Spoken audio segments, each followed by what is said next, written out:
Hello and welcome to This Is Not What I Signed Up For, the podcast for first-time managers, preventing you from sinking in the ocean of management by teaching you how to swim.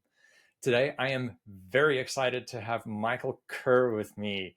Michael is a Canadian Hall of Fame speaker who writes and speaks about inspiring workplace cultures, leadership, and businesses that leverage their humor resources to drive outrageous results.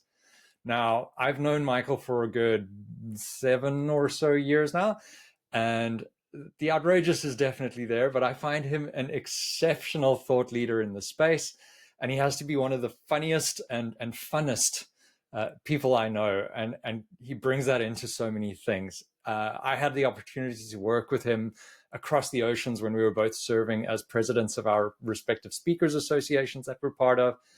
And it was really great to see you in action, Mike. You've authored several books on humor, on workplaces and culture, and I'm just super excited to have you on board for everyone. So welcome. Thank you, Ross, and thank you for that awesome introduction. That's fabulous. No pressure on me now. Of course not. And by the way, Ross, as we're doing this, January 31st, it just happens to be. It's rather timely. It is official Fun at Work Day today. Oh, wonderful. You are such a dictionary of every day of the year as to what the day is. Yes, I have those on my website. Every day there's all these wacky things. That's a simple way to bring a little humor into the workplace, right? There's Talk Like a Pirate Day and Answer Your Cat's Question Day and all these goofy days. I love it. Yeah. Talk Like a Pirate Day is one of my favorites. Oh, yeah. I remember you could set Facebook to be in pirate English, and everything changed over it. Cool. So, Michael, the first thing I do in this podcast, every time I have someone on board, I've got a question for you. What is the worst management advice you've ever received or seen out there? Well, sadly, I've been on the receiving end of a lot of bad management advice. The one that stands out in my mind the most, though, because it actually influenced my whole career in many ways, it was not only advice, it was wrapped into a yearly performance review where my boss at the time cautioned me on my use of humor at work and cautioned me that sometimes my humor could be a little inappropriate. And so I remember pressing him for examples, and he couldn't come up with a single example. And I knew I was very well known for my sense of humor. I was a manager at the time, so I had a sizable crew of people reporting to me. I used a lot of humor in all sorts of different contexts. So what was very funny about this was I told my employees about this conversation and this review, so they made up a sash for me, like a pageant sash with a label calling me Mr. Inappropriate Use of Humor. They made a little crown for me, and so it became this running joke that I was Mr. Inappropriate Use. But that did get me thinking more, because I already used a lot of humor in my role as a supervisor, as a manager, and people seem to really appreciate the humor. Now, I totally get that there are times when humor can be inappropriate in a workplace setting. But the reason I now speak about what I speak on is because that culture that I worked in became this soul-sucking, fun-sucking workplace, and I decided to leave. I'll hold up my survivor torch here. I actually voted myself off the island, Ross, because I just couldn't survive anymore. So I started my speaking career and made it my mission to talk about how work shouldn't be sucking the life out of you. Wonderful. Well, I'm so glad, and we're all better for that. Thank you. So that was like a perfect segue into kind of our topic today. So we're talking about leading with laughter, and being intentional with your leadership and your culture that comes from it. So this is going to be such a blanket question for you, but just how important is a good culture? Culture is everything in my books. It is, I don't care what business you're in, how small or big your business is, culture is your number one competitive advantage. It's your number one driver of success because it affects absolutely every aspect of how you do your business. I've interviewed hundreds of leaders around the world, and I always ask them the same standard question. And we've all heard this probably many, many times, but I always ask them, hey, what's been more important to your success, your strategy or your culture? 99% easily have said, oh, it's our culture. Culture is everything. If you don't have the right culture in place, even with the best strategy, and I'm not knocking strategy, of course we need a good business strategy, but without the right culture in place, these leaders tell me time and time again, the strategy isn't going to be as successful as it might otherwise be. We know culture just drives so much success. It affects employees' stress levels and happiness and their resilience, how well they work together, how well they collaborate together, how creative and innovative they are, how you deliver your client service. It affects everything. And by culture, I just mean how you do the things you do, your DNA, the mojo, the feel of the place, the unique set of rituals, traditions, values, behaviors that make your workplace and different than your nearest competitor. Yeah. Wow. That's a perfect definition, I think. I've seen it so many times too. Strategy is there, but that execution comes from so many components that's outside of the strategy, and culture is such a big one of that. Totally. And even setting strategy, like culture comes into that too. Yeah, absolutely. Absolutely. And I think one thing a lot of businesses, a lot of organizations need to do a better job at is merging their thinking about their culture with their strategic planning. Those two should be just embedded together. You can't ignore your culture when you're doing your strategic plan, and your strategic plan should reflect your culture and have that built into every aspect of your strategic plan. Oh yeah, I think that's something that we do in one of the companies I'm involved in is it is so intertwined when we do our strategy meetings on an annual basis. Like we are more discussing the culture and what we're growing and how we're nurturing that. The strategy kind of comes from it, but it works so well as this is how, like you say, the DNA. It's how we work, and it Right. feeds into it. Totally. So if someone is a new manager, Yeah. Where or a new leader, a new manager, a new supervisor, a team lead, uh, where do they fit in on influencing the culture, be it team, company, anything like that? They have a huge role. Supervisors, and it doesn't matter. You can be a frontline supervisor with a small team, lower down on the organizational tree. There, you still have a huge impact on your culture, on your piece of the pie in your company. You have a disproportional impact, and your employees are looking for you to signal the cues that are important in terms of your culture. So one of the things I stress, no matter what level you're at as a supervisor, as a manager, as the boss, is to think of yourself not just as a supervisor, not just as a leader, but as a culture leader. And so by that, I mean being intentional about your culture and considering your culture in everything you do. So when you make decisions, get in the habit of asking yourself, how does this impact our culture, and does it build the kind of culture that I want to create in my team? It means being intentional about how you hire and train and communicate with your employees, and recognizing that everything you do and say as a leader, as a supervisor, either adds to your workplace culture or detracts from your workplace culture in some way. Yeah. So I challenge everyone out there to just think of themselves first and foremost as a culture leader.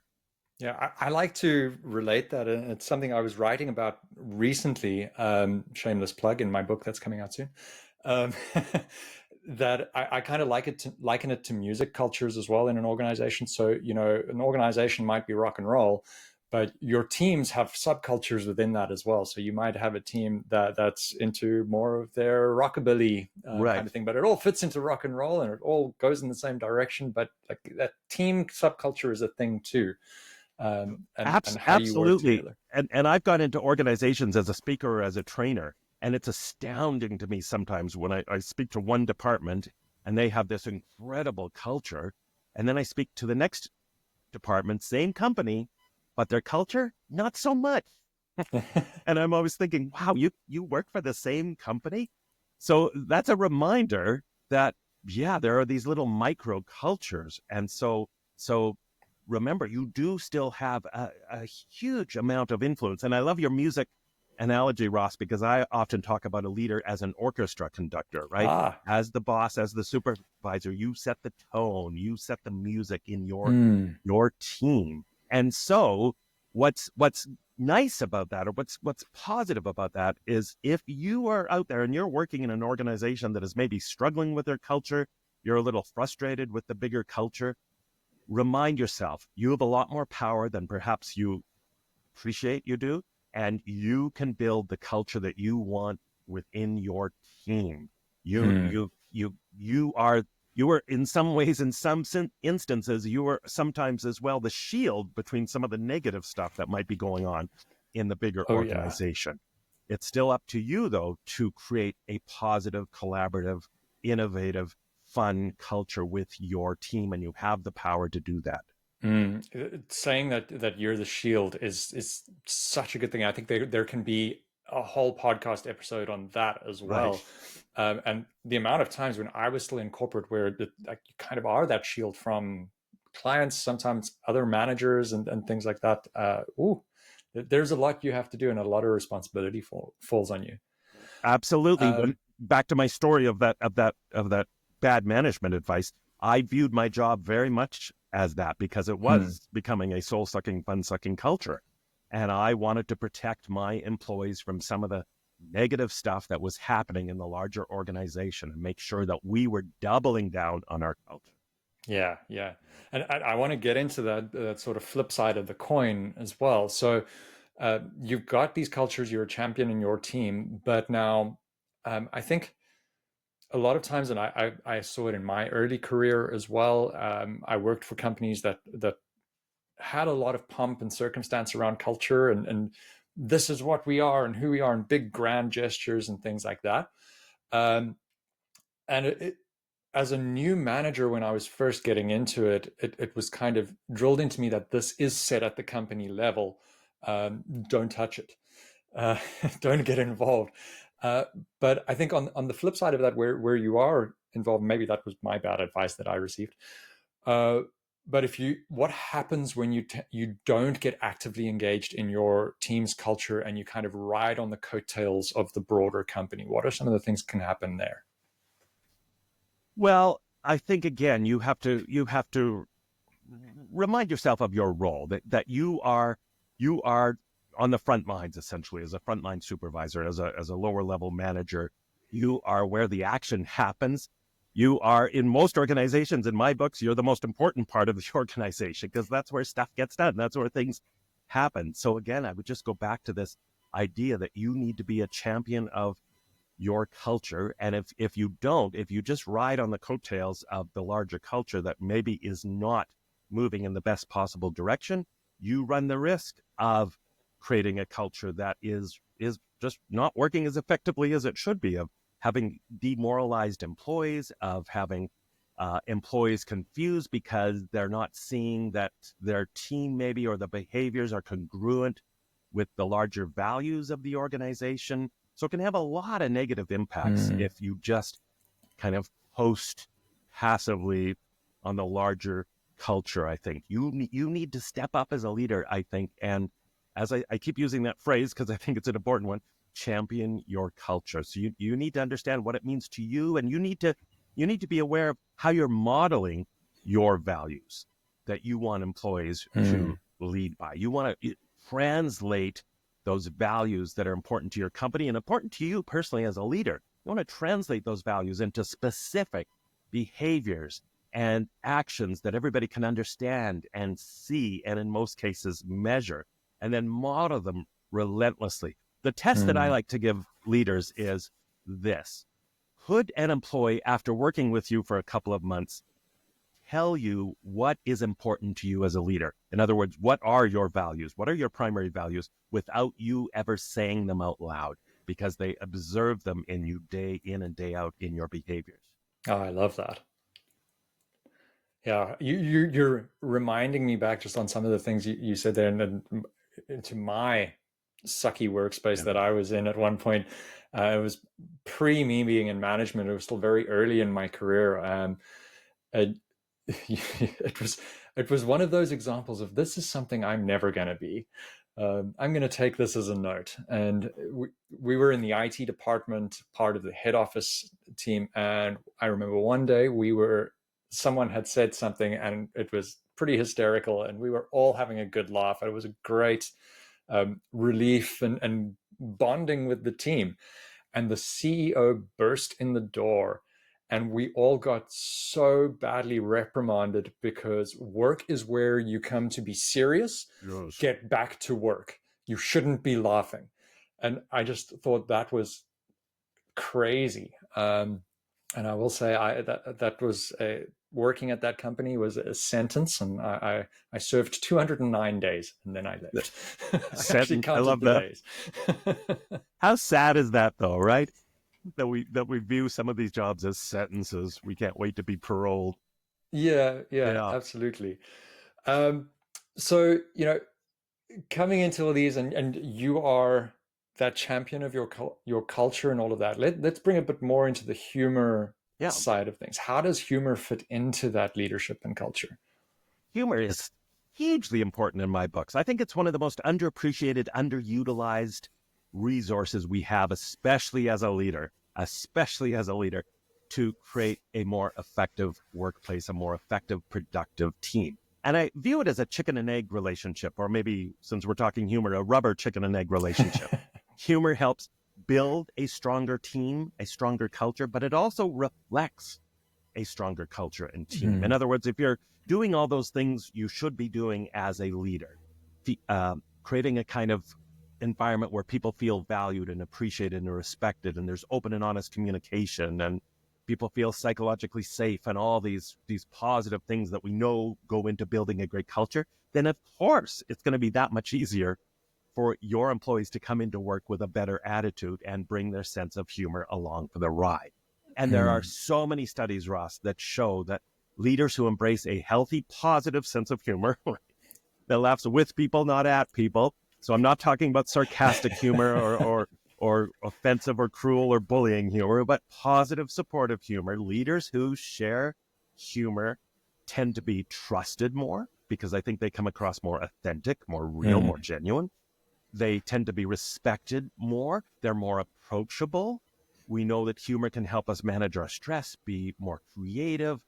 Everything moves in the right direction and builds a stronger, more collaborative team. There are studies that show that teams or workplaces that have high levels of humor and fun in the workplace have lower levels of absenteeism rates and employee turnover rates.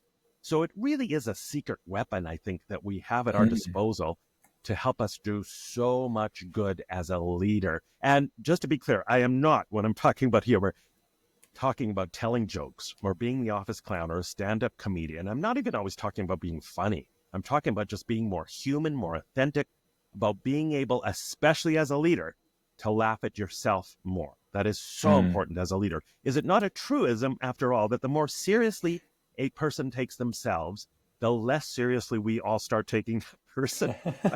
Yeah. And I mean, I think, and I feel like I felt this way as well when I first came into that management role. I kind of had this sense of duty. I've been made this manager. This is serious now. Right. Now it's time to be down to business and things like that. And over the years, I mean, I have to have humor in my workplace, and I think just what you were saying there around belonging, even for things like making mistakes. Um, we like to foster that it's okay to make a mistake, and let's carry on. Yes. I've got so perfect segue, perfect setup there, Yeah, Ross. for sure. We used to have, because I love it, you're absolutely bang on. We have to use our sense of humor, be able to laugh at ourselves when we screw up, right? We used to, in one place I worked, we had the official Bonehead Play of the Month award. So we would do this on a Friday afternoon, last Friday of the month. It took like 5-10 minutes tops. You had to nominate yourself, because it doesn't build the team spirit if you start nominating each other. You had to nominate yourself. Oh, God, I did something so embarrassing, so stupid, so bonehead. And so we would have this great laugh about it. But it also, here's what it did, right? It created this environment where people were more willing to admit their mistakes so we could all learn from them. Yeah, absolutely. For those that are listening to this and haven't and are not watching the video on YouTube, I encourage you to go over to YouTube and take a look at the literal bonehead that was happening there. Yes, I have my little bonehead hat that I'm wearing. It comes in It's handy wonderful. in so many situations. And it's a get out of jail free card too, Ross. Like I remember even as a boss, I used to have this. And if I knew I messed up with somebody, I'd go to their office and I'd say, did you want to talk to me? It's a get out of jail free card. If you show up wearing this, how can they still be mad at you? Yeah, no, and again, I mean, just hearing us speak, like that goes back to authenticity as well. Like I've had many things where I've had to go and apologize for, well, I messed this up pretty badly. And that goes to your authenticity. You can apologize and everything. It's great. And I think, you mentioned a word there, belonging, when we were discussing this earlier. Like, I think that is so big, belonging, communications, and it just rounds everything up, I think. Yeah, absolutely. Absolutely. One of the primary roles of any supervisor, any leader, is to create a sense of belonging and safety for your team. Safety, not just physical safety, obviously really important, but also psychological safety, where your employees know that they can come and talk to you. And it's not enough to just say, I have an open door, right? You've got to build that environment of trust, of approachableness, of open and honest communication. They need to know they can come and tell you their problems, their challenges, ask you the tough questions, suggest outrageous ideas, point out when there's serious concerns. And we know there's this thing called organizational silence. And the studies show upwards of 80% of people have admitted across a whole range of different industries to not speaking up in the face of a serious safety issue or performance issue because there wasn't that safety in place to be able to speak up freely. And that ties into belonging too. We have to give our people a sense of belonging. And that's different than just making them feel included, or like true belonging. When you think about that, right? It means that they feel they can bring their authentic selves to work. They can be themselves in your meetings and just feel comfortable in their own skin. That is such a huge driver of success, we know. Wonderful. Oh, Michael, I think we could carry on chatting about this for ages, but I'm going to have to put us on pause there. What are some of the things that you're working on now? What's exciting you out there? Give our listeners something about what you're busy with. Yeah, well, I'm busy speaking about workplace culture all over the place. I'm excited because I'm still promoting my latest book, Small Moments, Big Outcomes: How Leaders Create Cultures That Fuel Extraordinary Results. And I'm just about to turn this puppy into an audiobook shortly, so I'm excited about that. And I'm excited about working on some more online courses about all of this stuff that we're talking about here, Ross, because it's so important. I love sharing these ideas about how to make work better, because I want to remind everyone out there listening or watching, work has a huge impact on our lives, right? It affects our marriages and family lives, our mental and physical health, our personal growth, our identity, where you live. It's a wee bit of a time sucker. It's the single biggest use of our waking hours in this short thing called life. So I urge you to step up and think about what you want your legacy as a supervisor, as a leader to be, because you have a huge impact on the people around you. Wonderful. Folks, if anyone wants to find out more about what Michael's busy with and all that, in the show notes will be links to his sites and his bio, and you can please hop on over, check out what he's doing, and give him some love there as well. Michael, thank you so much for joining me for this. Thank you, Ross. It's been an honor. It's been a blast. Remember to have fun out there. Fun at work day today is fun at work day, but hey, it should be every day. Yeah. Do that every day. Do that every day. Bring that humor to work. Folks, thank you very much for joining us. I will see you next time. Till then, keep swimming. Cheerio. Thank you for listening. If you liked what you heard, give our guests a follow and hit the subscribe button for plenty more content like this. I've got a book out covering the type of subjects you've just heard, available on my website, thisisnotwhatsignedupfor.com, or over on Amazon. While you're at it, sign up for my newsletter or follow me on Instagram at Ross G. Saunders to get news about blog posts, e-courses, and new episodes as they're released. If you'd like to get me in to speak to your leadership teams or to coach some of your managers, reach out to me via the website or drop me a line over at LinkedIn. Till next time, keep swimming.